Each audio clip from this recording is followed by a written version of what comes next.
like I said, part of me is truly sincere. Part of me is jealous as all hell. Then that third part of me, the part that would fight to the death anyone who hurt my sister, is worried. She and Penn haven't had the most stable relationship. Sometimes I didn't think this would ever happen, Frankie continues.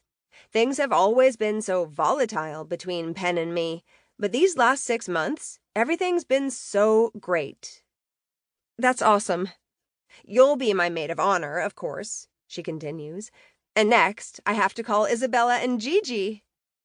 Isabella and Gigi, Frankie's besties. As an introvert, I don't make friends easily. I never have, and since my job as a virtual assistant keeps me behind a computer all day, I don't have a chance to remedy the situation. I'm happy alone, to be honest. Life is safer that way, and I have always taken the safe route. I don't need friends. Well, except for one. Jackson Paris has been my best friend since we were both in diapers. He still is my best friend. On his side, anyway.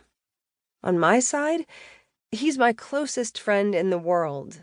But inconveniently, he's also the guy I've been hopelessly in love with most of my life. To him, I'm as sexually interesting as a sack of potatoes. At least that's how it's felt over the years, when he's never once looked at me with an ounce of interest or heat. Unfortunately, I began to see him as something more than a friend when we were in high school. He was busy growing into a gorgeous jock and captain of the football team, who of course only dated cheerleaders. I used to tease him that he was a walking cliché, but he'd just wink and say that's not what he'd call what he did with insert girl's name here last night.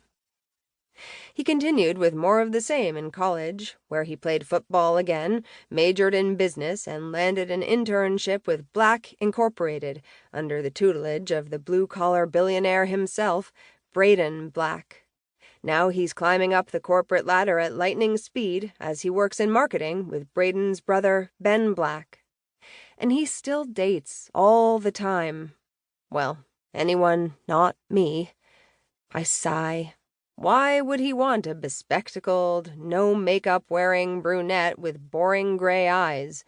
Plus, there's the fact that he's never dated a woman for more than 3 months. I'm not the commitment type, he always says. Perhaps it's a good thing he's never seen me as more than a friend. Do I really crave him enough to risk losing a lifetime best friend for only a few months of passion? Sometimes, on particularly lonely nights, that answer is a hard yes. Frankie babbles on and on. Engagement party, the bridesmaids' luncheon, the shower and bachelorette parties, and of course, the wedding itself. It's not going to be a long engagement, Mandy. We both feel like we've wasted so much time with all our silly arguments and breakups. We want to get married right away, in 3 months or less. I can't help gasping. 3 months? Yeah, but we can do it. The ceremony will be at Penn's parents' house. You know how huge it is. It's an absolute mansion. And you don't have to worry about anything. You're the maid of honor, but Isabella and Gigi will take care of all the details, my shower and everything. They love that kind of stuff. Good. That's fine with me.